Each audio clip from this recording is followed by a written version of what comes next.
O que acontece quando você desperta a ira de um leviatã marinho com mais de 25 metros de comprimento, quase 85 toneladas de pura fúria? Hoje você vai conhecer uma história daquelas que somente os antigos marinheiros conhecem. Vai saber a real e verdadeira história que deu origem ao best-seller Moby Dick, do escritor Herman Melville. Ira, aventura, dor, agonia, fome e sede. E uma história que vai mexer com os seus mais profundos sentimentos. Fala galera, Sérgio do Velho Lobo do Mar, beleza com vocês? Bacana, olha eu aqui novamente com mais um vídeo, mais uma pérola dos 7 mares para vocês hoje. E fique com a gente até o final, porque vocês não vão acreditar no desfecho dessa história. Todos a bordo agora, rumo ao século XIX. Mas como sempre, você sabe que aqui a gente não faz vídeos rasos. Então, antes de dar sequência à história, precisamos pontuar algumas coisas para você ter como base.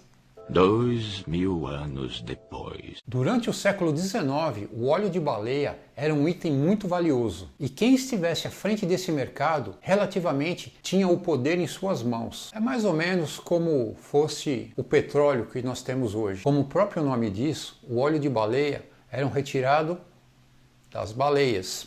O quê? Não acredito. Porém, havia uma espécie em particular que continha o melhor e mais caro óleo de todos. Estamos falando da espécie das baleias cachalotes, que é como as conhecemos por aqui. Elas são as maiores baleias dentadas, ou odontocelos, e também o maior predador com dentes do planeta. Machos adultos podem chegar de 16 a 20 metros de comprimento, e eles podem mergulhar até a 2.250 metros de profundidade. É brincadeira não, nem submarino chega a essa profundidade. Cada fêmea da baleia cachalote dá à luz num intervalo de 4 a 20 anos somente. Então, só por isso já dá para imaginar o que a caça descontrolada dessas baleias pode ter causado a todo o ecossistema do nosso planeta. Mas calma, que agora é que vem a parte interessante. Lá na gringa, essa baleia é conhecida como sperm whale. É, isso mesmo que você traduziu. Baleia de esperma. Que demais! Eu também fiquei bem confuso quando aprendi isso. Mas veja aqui na sequência a ridícula explicação. Em sua cabeça, na parte frontal, existe um órgão chamado espermacete, que produz um líquido esbranquiçado de aspecto grosso e ceroso. Hoje em dia sabemos que esse líquido serve para lastro nos seus mergulhos e também para sua vocalização. Porém, o bicho-homem, ou como eu gosto de chamar, o serzinho humano, descobriu que esse líquido que os antigos pensavam realmente ser o esperma da baleia, na cabeça,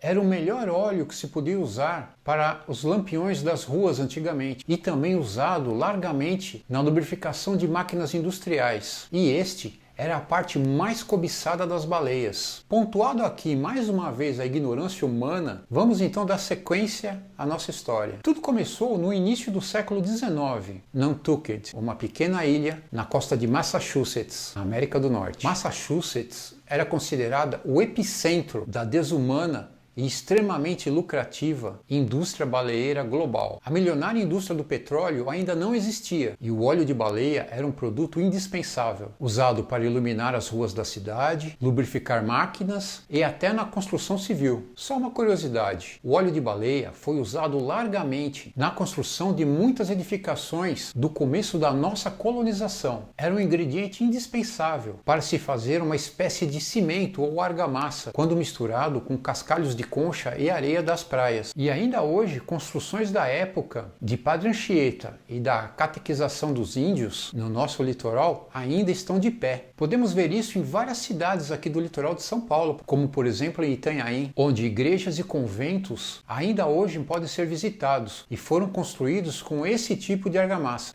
Literalmente o óleo de baleia lubrificou as engrenagens da Revolução Industrial. Por isso, muitos foram os que arriscaram suas vidas nos mares pelo mundo à procura da caça às baleias e ganharem a fama de bravos marinheiros. No porto de Nantucket, a entrada e saída de barcos baleeiros era uma constante, e um desses navios era o famoso Essex, comandado pelo capitão George Pollard Jr., e que contava com uma tripulação de 20 marinheiros. O Essex era uma embarcação conhecida, com 26,7 metros de comprimento, e já tinha feito na sua história inúmeras viagens de caças-baleias muito lucrativas, e lá se foram eles novamente, levantando âncora no dia 12 de agosto de 1819, partindo para o Pacífico Sul, numa viagem com a previsão de 2 a 3 anos no mar. Mas esta longa jornada parecia que já estava condenada desde o início. Depois de apenas 2 dias no mar e longe, muito longe ainda do seu destino final, o Essex passou por uma de suas piores tempestades e quase naufragou. A tempestade não foi muito longa,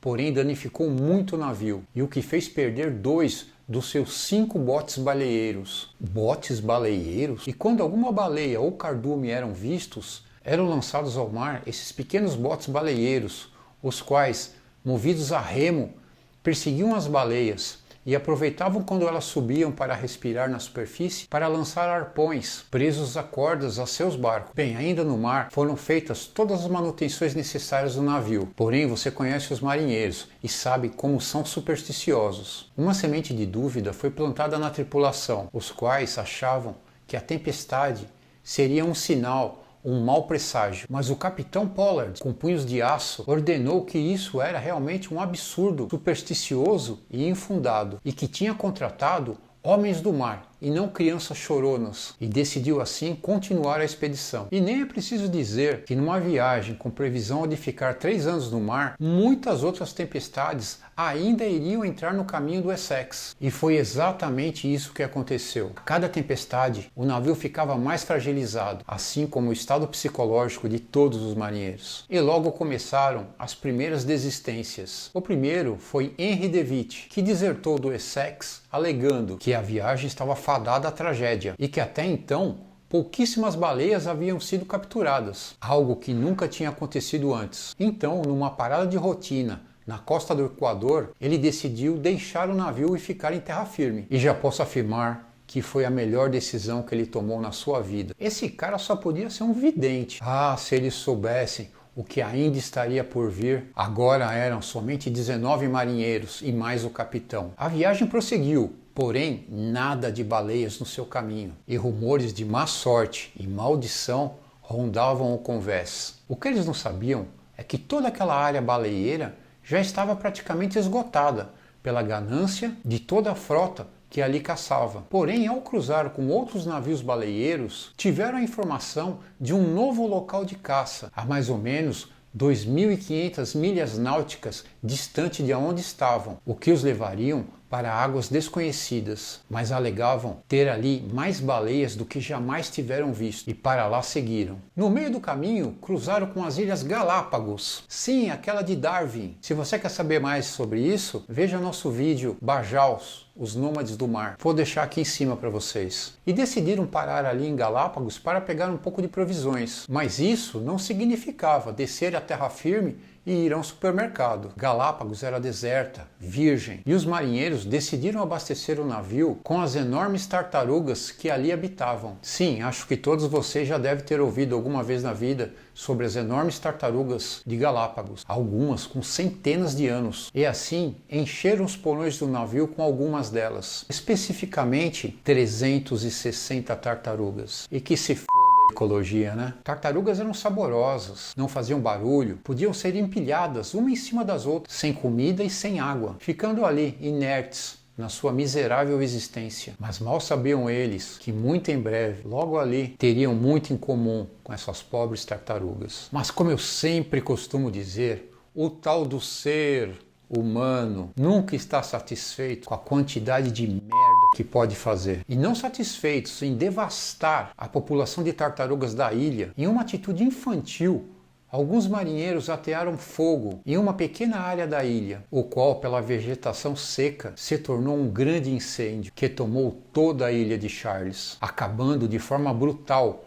com toda a sua fauna e flora. Cientistas hoje afirmam que este incêndio conseguiu extinguir várias espécies endêmicas dessa ilha. E vendo a grande cagada que fizeram, rapidamente levantaram âncora e saíram dali de cabeças baixas como crianças envergonhadas. O capitão ficou furioso, porém o incêndio só serviu para aumentar ainda mais o boato do que a viagem estava realmente amaldiçoada.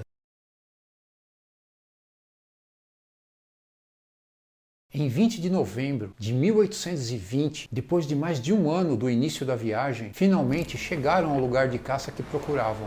E a tripulação logo ficaria confiante de novo, pois, por onde se olhasse, eram avistadas centenas e centenas de baleias. O mar estava fervilhando de grandes baleias cachalotes e parecia que, enfim, a sua sorte havia mudado. Rapidamente os homens desceram os barcos e começaram a caçar as baleias, perseguindo-as e arpoando-as, amarrando a seus barcos, uma após as outras. Uma vez arpoadas e amarradas aos barcos, as baleias começavam a sua luta pela vida, o que os marinheiros chamavam de passeio de trenó. Porém, ao longe, uma enorme baleia cachalote, provavelmente o líder ali do pedaço, com mais de 26 metros de comprimento e 85 toneladas de peso, vendo toda aquela carnificina, decidiu resolver a situação com suas próprias mãos. Sim, baleias têm mãos. Por dentro das suas nadadeiras peitorais, ainda hoje, as baleias possuem ossos semelhantes à mão, com dedos e tudo mais, resquícios do seu processo evolutivo. Mas vamos voltar agora à história. Vendo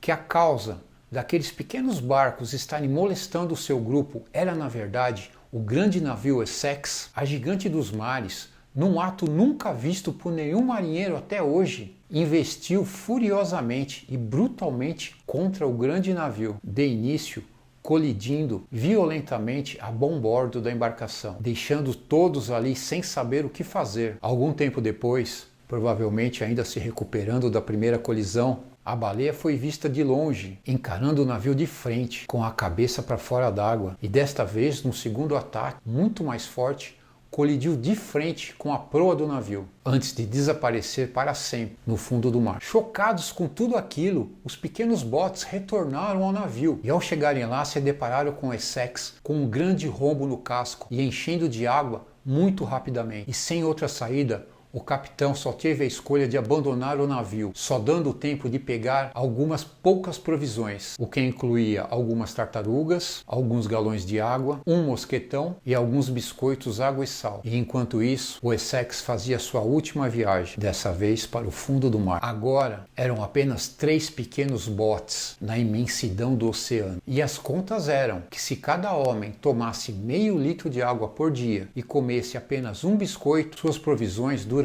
por 60 dias. A ilha mais próxima conhecida ali ficava a mais ou menos 1.200 milhas de distância de onde estavam, na Polinésia Francesa, e o capitão julgava que esta seria a melhor saída para eles.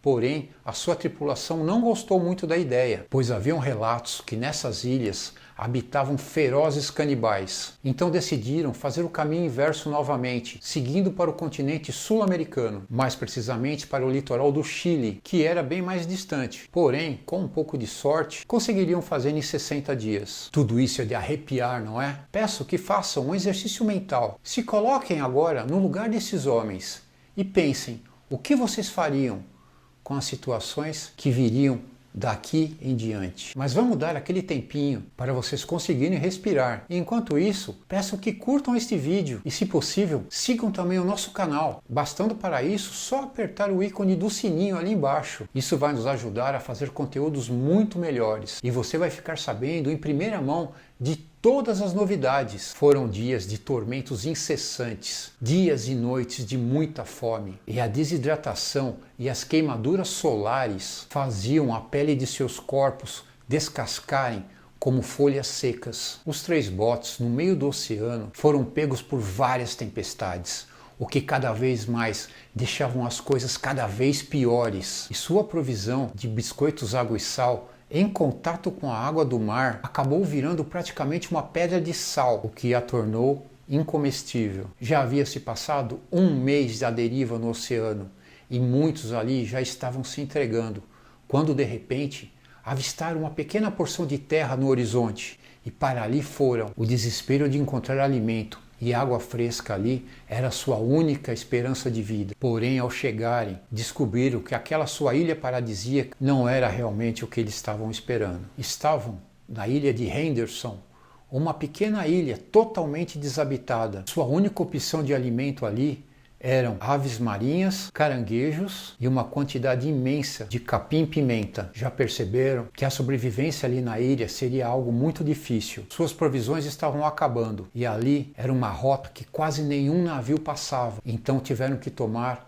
uma dura decisão. Sua única opção era seguir viagem rumo à costa do Chile, que ainda estava a milhares de milhas de distância. Mas 3 marinheiros preferiram permanecer na ilha do que voltar ao mar e passar por tudo aquilo de novo. Então, 17 dos 20 marinheiros retornaram ao mar, na esperança de conseguir chegar à Ilha de Páscoa, no litoral do Chile. Mas apenas uma semana depois da sua partida, seus suprimentos acabaram e uma forte corrente marinha os tirou da rota, levando muito em direção ao sul. O jeito agora seria chegar à pequena ilha de Mazatierra, hoje conhecida como Ilha Robinson Crusoe. Sim, essa mesmo, aquela do Tom Hanks e do Wilson. Wilson!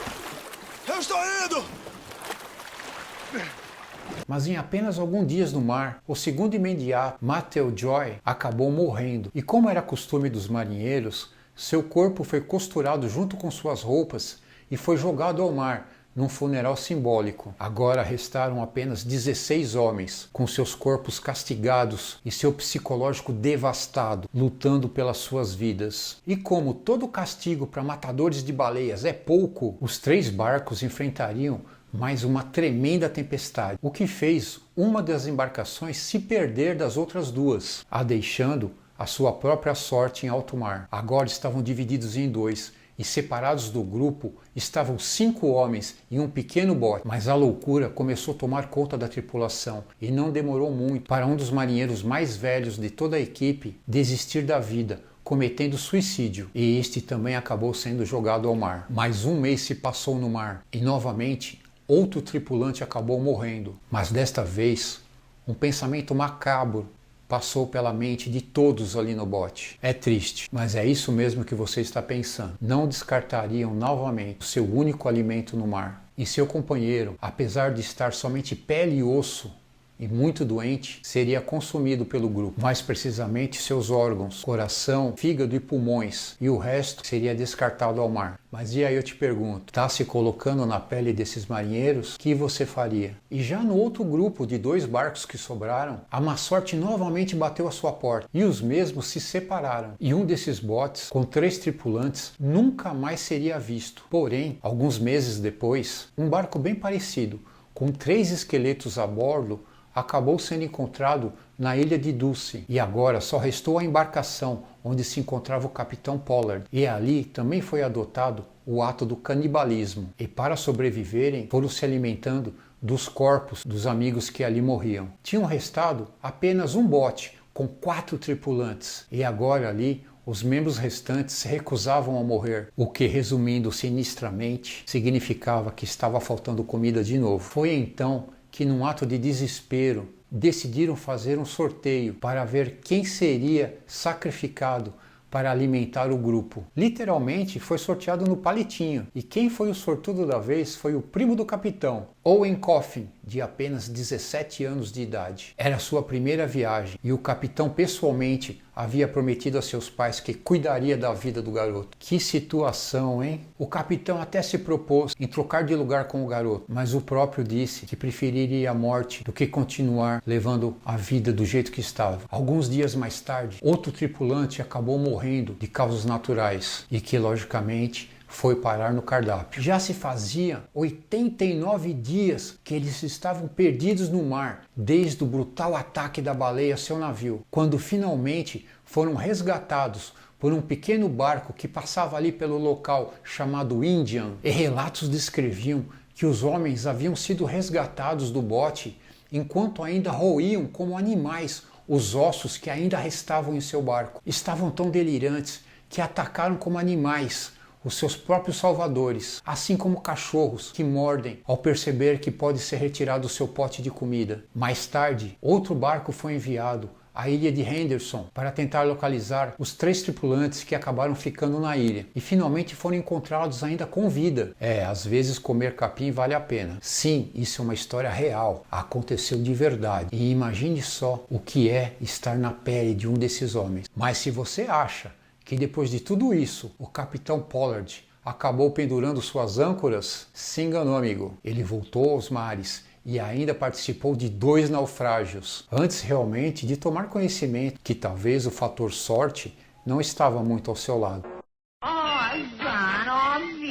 Nunca mais veremos terra ali. Aposentado dos 7 mares, ele acabou vivendo até os 78 anos de idade e até a sua morte, em homenagem a todos seus companheiros mortos, jejuaria todo dia 20 de novembro, aniversário do ataque da Grande Baleia. Outros sobreviventes dessa história nunca conseguiram se recuperar, vivendo o resto das suas vidas em institutos mentais. Mas o maior legado da história do baleeiro Essex foi realmente a grande baleia cachalote, que derrotou de uma só vez com o poderoso capitão Pollard e toda a sua tripulação. Essa história se espalhou por todos os portos do mundo, chegando até os ouvidos do famoso escritor Herman Melville. Melville ficou tão cativado com a fantástica história do Essex, e em especial a grande baleia que conseguiu levá-lo ao fundo do mar, que a imortalizou em seu romance de 1851, Moby Dick, um clássico. E é isso aí, chegamos ao fim de mais um vídeo e queremos saber de você, o que vocês estão achando do nosso canal. Deixa aí um comentário aí embaixo, a gente precisa muito saber a sua opinião. Mas se você é realmente um apaixonado por histórias do mar, amante do surf, mergulho, vida marinha, você tem que conhecer as camisetas do velho lobo do mar. Chega de ondinha e coqueirinho, você merece a exclusividade, amigo, com design, feitas uma a uma para cada cliente, assim como nos velhos tempos. Leve seu estilo old school estampado no peito. Visite agora mesmo nossa loja virtual e conheça todos os modelos. O link está aqui embaixo. E mais uma vez, peço para vocês seguirem a nossa página. É só clicar no link aqui em cima. E também vou aproveitar e deixar outra sugestão de um vídeo muito legal para vocês assistirem. Aproveite e veja agora mesmo. E até o próximo vídeo.